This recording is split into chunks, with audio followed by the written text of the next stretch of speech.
Assalamualaikum warahmatullahi wabarakatuh. Halo semua, kami dari kelompok 5 dengan nama kelompok yang pertama ada Alpia Tri Rahmasari, yang kedua saya sendiri Anissa Barokatur Rahman, yang ketiga ada Arina Ardila, kemudian yang keempat ada Victor.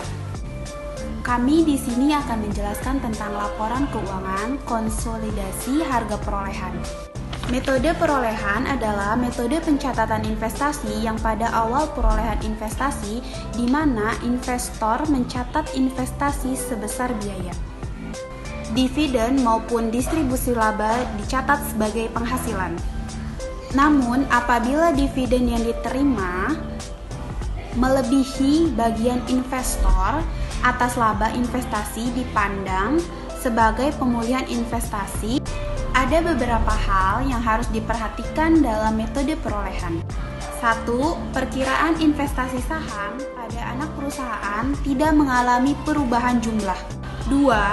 Laba atau rugi dari anak perusahaan baru diakui oleh induk perusahaan sebesar persentase dari kepemilikannya.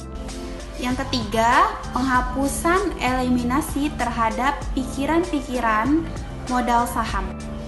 Keempat, metode perolehan berdasarkan asumsi bahwa investasi induk terhadap anak perusahaan merupakan bagian dari aktiva. 5. Nilai investasi harus tetap karena diperlihatkan dalam neraca sebesar harga perolehan. Yang keenam, perubahan nilai aktiva bersih sebagai konsekuensi dari kegiatan operasionalnya. Baik, terima kasih. Perkenalkan, nama saya Arina Adila. Saya akan melanjutkan untuk membahas tujuan utama penyusunan laporan keuangan yang dikonsolidasi.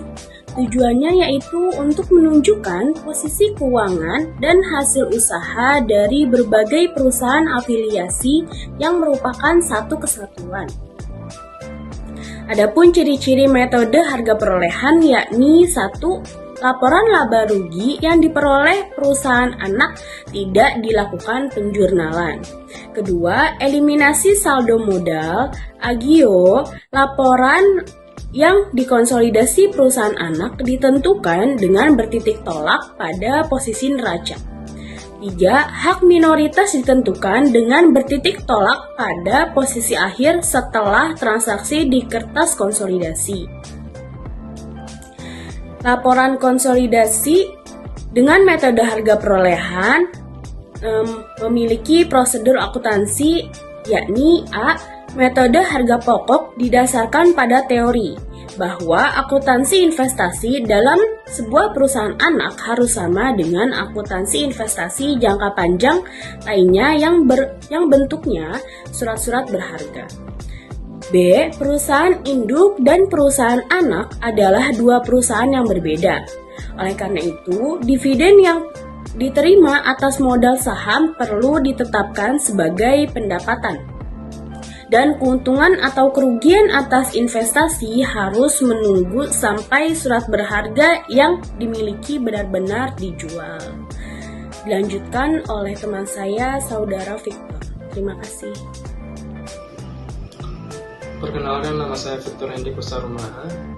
Di sini saya akan melanjutkan pembahasan yang sebelumnya sudah dijelaskan, yaitu kondisi-kondisi pencatatan dalam metode harga perolehan. Yang pertama, perusahaan induk mengakui adanya pendapatan hanya terhadap dividen atas saham yang dibagikan perusahaan anak. Yang kedua, laba atau rugi timbul jika sebagian atau seluruh saham yang dimiliki dijual. Yang ketiga, rekening investasi saham jumlahnya tetap. Dan yang terakhir, ada kenaikan atau penurunan jumlah kumulatif dari laba sebelumnya. Selanjutnya, evaluasi terhadap metode equity dan metode harga perolehan. Pada umumnya, metode harga perolehan dipakai sebagai dasar pencatatan maupun dasar penyusunan laporan keuangan individu. Metode harga perolehan dianggap sebagai metode pencatatan yang dipakai pada jenis-jenis investasi dan sesuai dengan ketentuan-ketentuan pajak. Adapun perbedaan antara metode equity dan metode harga. Yang pertama, rekening investasi saham perusahaan anak. Biasanya metode equity berubah-ubah sesuai dengan perusahaan jumlah kekayaan bersih perusahaan anak, Sedangkan metode harga perolehan biasanya jumlah selalu tetap kecuali ada penjualan atas saham yang dimiliki. Yang kedua, bagian laba yang diperoleh. Metode equity biasanya dicatat dalam laporan keuangan yang dikonsolidasi. Sedangkan metode harga perolehan tidak hanya diakui pada laporan keuangan. Dan yang terakhir, pada laporan laba rugi. Pada metode equity tidak dicantumkan pendapatan atau kerugian atas investasi saham, sedangkan pada metode harga perolehan bagian dividen dicatat debit pada rekening piutang dividen dengan rekening penghasilan dividen pada sisi kredit. Demikianlah penjelasan dari saya. Atas perhatian saya ucapkan terima kasih. Assalamualaikum warahmatullahi wabarakatuh. Saya Alfiatri Rahmasari.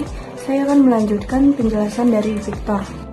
Saya akan menjelaskan tentang perbedaan antara metode equity dengan metode harga perolehan. Yang pertama, rekening investasi saham perusahaan anak di dalam metode equity itu berubah-ubah sesuai dengan kekayaan bersih perusahaan anak. Lalu dalam metode harga perolehan jumlahnya itu selalu tetap kecuali ada penjualan atau pembelian tambahan atas saham yang dimiliki.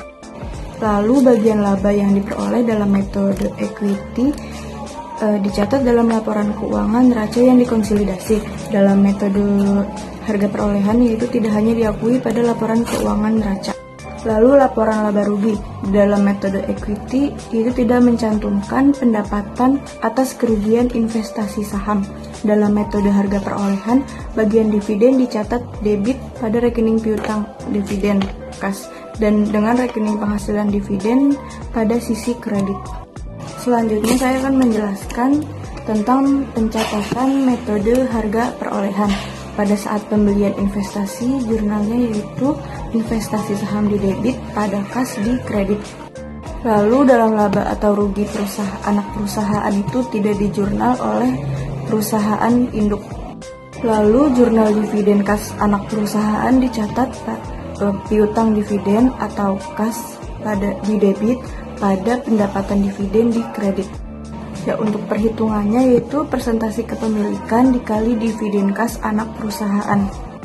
Lalu apabila dividen tersebut berasal dari laba ditahan sebelum kepemilikan, maka dicatat sebagai pengurang terhadap harga perolehan investasi. Jurnalnya yaitu kas di debit pada investasi saham di kredit.